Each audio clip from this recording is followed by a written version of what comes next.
Hello YouTubers, Rob here. So today I'm going to show you how to basically just take a normal bottle of beer, which you might pick up in the supermarket, and serve it through a, beer engine. Why might you want to do this? Well, to give it a slightly more pub-esque taste, mouthfeel, especially for your kind of smooth cream flow kind of bitters and things like that.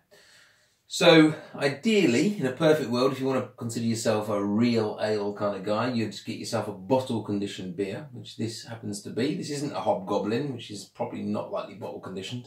This is just some homebrew. And that's the difference is, I won't bother boring you too much, but the CO2 is not forced into it artificially. It's basically created by the yeast in a secondary fermentation. So that's really what kind of forms a real ale. What we've got here is a Harry Mason's beer engine. It can be any beer engine, EWL, Angram, Gene, whatever, doesn't matter. And we've got ourselves, in this case, a white sparkler tap. So black's the normal one, white just gives it a bit of extra foam. This is like a northern sparkle, they'd call it, because in the north of England they like to knock more of the CO2 out and make a nice cream flow beer.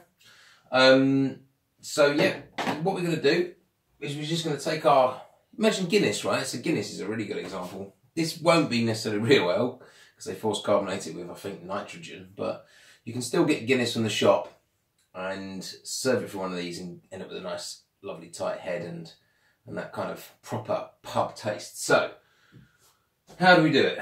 Simple as, we get a funnel, which is like £2. We get a second-hand beer engine, 45 to 50 pounds, maybe $100 if you're in America. Sparkle and nozzle, £2.50. Alright? And a bit of tubing, which is 1/2 inch, and I don't know how much that costs. You basically just cut that a little bit so that when you poke it through, it doesn't want to go. Until it does want to go. And you pull it through there, like that. You remove your drip tray. You pop this in here, as so, and connect your beer engine up at the bottom. This is empty, this beer engine. I say empty, I'm going to pour it now. It's going to pour out with some stuff. Good lad. Empty. Okay? Take your beer. As I said, not hobgoblin. I don't even know what this is, to be honest. I'm going to open it. That worked. Well, now, I'm going to pour this quite gently because I don't want all the CO2 just to come out as I'm first pouring. Pour it in. Let it build itself up. Not too much of a head. In she goes.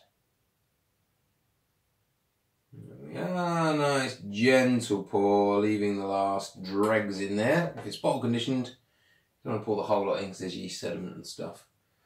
So I'm going to kill you, of course. And that's it. We're in a position now where we can start trying to pull this through. So I'll do this now.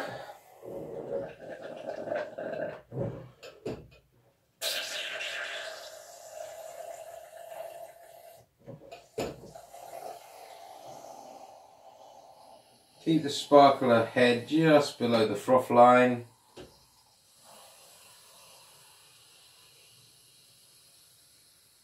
Is this going mad? It looks like it's going mad. I can hear all sorts of fizzing. Oh, it seems to have swallowed it all.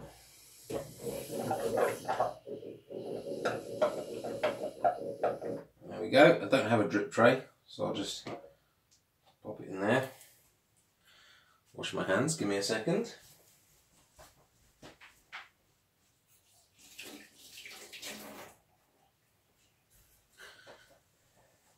What have I ended up with? Oh, an ice cream float. Slightly excessive on the bubbles. Maybe a different sparkler tap would do. Go for something like a red one or a green one or a black one. A little bit's lost in the tube, not too much. You can just pull it out if you want. Pour it in. There we go. Leave it be. pop it on the side. And then it's a simple case of just obviously unconnecting your tube. You might want to flush some cleaner fluid. So if you're not going to use it again that night, whatever, just pour some cleaning fluid in it, water even. As long as you give it a rinse. Put your drip tray back, force it through.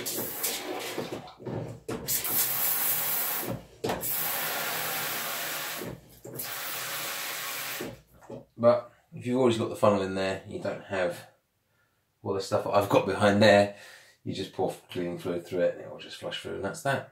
So here we are. The end result isn't too bad. It's quite nice. Let's see what it tastes like.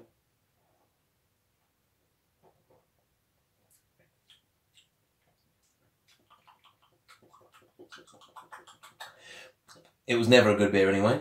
Pretty bland.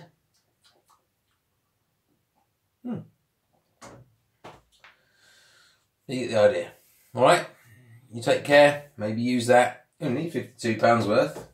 And that's it. Nice one. See you later.